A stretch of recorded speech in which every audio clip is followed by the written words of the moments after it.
Hi, my name is Dave Watson, and I'm going to take the next couple of minutes to share with you some very, very important tips that I have found to be very beneficial as we've trained new reps with World Ventures. I'm going to pretend that you, as the person watching this video stream right now, has just joined World Ventures, and you're on our team, and we're going to begin this process of training you, and you're now sitting in our meeting after the meeting. First thing that we're going to teach you to do is that you're going to have to build a names list. And a lot of people start thinking about that names list and getting a little bit concerned about who should be on that list. First thing I'm going to tell you is just make a list of names of people who would recognize your name when they hear you call or they hear your voice. I don't want you to think about who needs to make money or who likes to travel. I don't care if they want to travel. I don't care if they need to make money or they're broke or they're poor or they're rich or whatever it is. I just want you to put a names list together of names who would recognize your name if you called. And I want that list to be at least 100 people. Now, there are a number of different memory joggers that we have within the World Ventures system that you can plug into to help you think about that. Also, a great spot to look is your own personal cell phone. Go right through there and start listing those names out. Another suggestion I'll make to you is that this names list should be with you at all times. If that names list isn't with you and you think about a name and you don't have a place to write it down, what I have found to be true is that 2 hours later, I'm racking my brain trying to think about the name that I thought about, and now I can't. So it's very, very, very important, in my opinion, to have that names list with you at all times. Another tip that I'd like to give to you is that this is a business that it's cyclical. It's up and it's down, and it's like any other business. There's challenges to it, and there are great times of joy.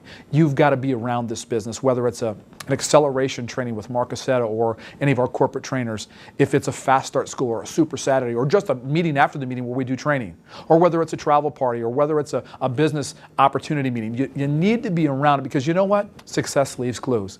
And you need to be around people who are having success in this business. And you know what? If it's not being done in your area, or maybe you're not having success yet and you're just learning, it's important that you get with those people who are having that ability. Now, what I'm going to talk to you about now is, honestly speaking, probably the most important thing that I think everyone needs to learn and understand. Because you see, our goal is to make sales of our products. And the best way to make sales of that product is to have somebody see or be exposed to any of the presentations that we have. Now I'll tell you this, if you're not a public speaker, or maybe you're a little bit nervous to stand up in front of people and speak, let me stop just for a second and tell you that that's not something you need to learn how to do. Anybody can do this. Why? The presentations that we have available online, in our magazines, on the DVDs, all the tools that we have, you can rest assured that that's not something that you've got to do. What it is that you do need to do is you need to learn how to invite. It's very, very important to learn how to invite, because if you can just become a great inviter to see the presentation, you'll see what will happen after that.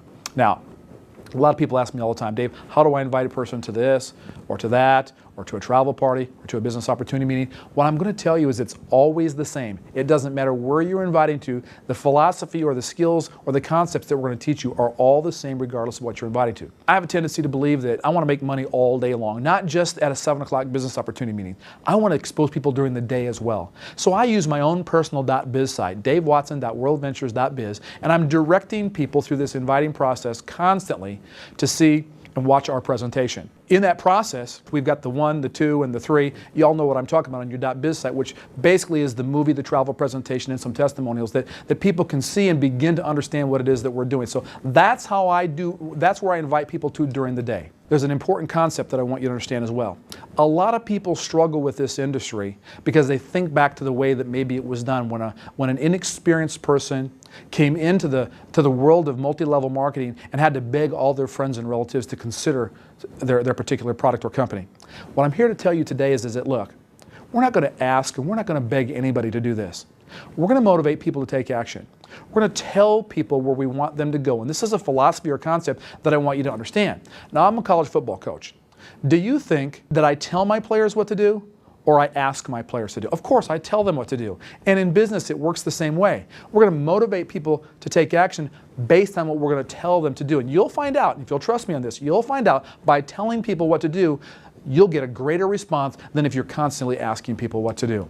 Now, there are 4 steps that I'm going to go through. And I want you to learn them verbatim. Then I want to use your own personality and your own God-given talents to maybe make this you. Not me, but make it you, because the concept is what's important here, not the way I deliver this message. Step number 1 is to be in a hurry. Understand this. Successful people are busy. And you're going to be successful, and therefore you're going to be busy because you've got this list of names that you're going to begin calling. And if you're going to spend hours with each of them, you're going to spend a lot of time creating busy work for yourself.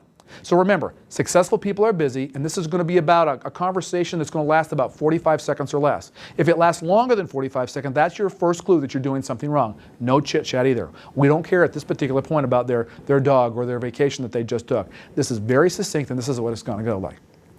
I'm going to call Tim, and I'm going to begin to set him up to see our presentation. So it'll be, hey, Tim, this is Dave Watson. Look, I don't have a lot of time right now. See how easy that is? All I did is to tell Tim that I'm busy right now, and he's beginning to get the sense that this is going to be something important because of the way I'm setting this up. Now you might say, you know, my friends might think I'm a little bit crazy if I call and said that. No, they won't. No, they won't, because if you really were in a hurry because there was some emergency or something else that was going on, they wouldn't think that you're crazy. We're trying to create this sense of urgency. So to you, it might be something that's totally new, but trust me on this. You've got to learn and understand that this very, very important point right here sets the stage for what's going to happen next. Step number 2, in my opinion, is probably the most important step of all of them, and it's what we call clear the date. Here's what it's going to sound like. Hey, Tim, this is Dave Watson. Look, I don't have a lot of time right now. Tim, what have you got going this afternoon at 3 o'clock? Now, all I've done is asked him very specifically what he's doing at this particular time of the day. It could be 7 o'clock, could be 9 o'clock, could be any time that you choose, but I just chose 3 o'clock. Now, Tim could do one of two things. He could say, Dave, I've got a meeting at 3 o'clock. I won't be able to make it at that particular time, of which I'll then say, Tim, no problem, I'll catch you another time. See, my goal is to clear the date. I couldn't clear the date because Tim was busy. I'm going to play to win. If I can't win, I'm not going to play. And so I'm going to leave him at that particular point and come back to him at another particular point. Now, I'll tell you what's going to happen. Tim's going to wonder, what's Dave doing? And I'm going to leave it right there because I'm going to try to create this little bit of mystery as to how this whole thing goes. Now, Tim may clear the date for me when I say, hey, Tim, this is Dave Watson. Look, I don't have a lot of time right now. What are you doing at 3 o'clock this afternoon? He says, Dave, I'm free. I just won. Because I know that the more dates that I can clear and the more people are going to see this, the more likelihood that I'm going to grow a large organization within World Ventures. So when they clear the date, that's an immediate victory for me. It's a win, and I want you to know and understand that when you do that, that's your goal of this particular call. Step 3 is this. Back to step 1 first. Hey, Tim, this is Dave Watson. Look, I don't have a lot of time right now. Tim, what do you got going this afternoon at 3 o'clock? Tim is free. I'm immediately going to give him with some excitement in my voice, a little bit of passion, a little bit of belief in my voice to say, Tim, look, I've got something that you've got to see. And he'll know because of the heartfelt nature with which I'm saying these things that, look, this is serious stuff. And now Tim might say, oh, okay, Dave. And I'll immediately let him know, I need you to be by your computer at 2:55 because I'm going to call you back at 3 o'clock. Now, the only stumble that could happen there is that Tim could say, well, Dave, tell me a little bit about it right now. Don't fall into the trap. You've scheduled the time. That's when Tim's going to see this. So you'll immediately fall back to step number 1. If he says to you, hey, tell me a little bit about this. Hey, Tim, here's the problem. I don't have a lot of time right now. We've just scheduled this appointment at 3 o'clock. I'll talk to you at 2:55. You're going to love it then. I'll talk to you then. And of course, step 4 is then to confirm that date. Step 1, be in a hurry. That's your fallback when you get those objections. Step number 2 is to clear the date. Play to win. You can't win, don't play. Once you've cleared that date, you're going to move on to step number 3. Step number 3 is with passion in your voice and some believability in your heart that, Tim, look, I've got something you've absolutely got to see. Then you're going to confirm that date. These 4 steps have been critical in our success in building World Ventures. Remember, you can't go any further in this business if you can't expose somebody to what it is that we do. Use the 4-step invite, get really good at it. I promise you, it'll work.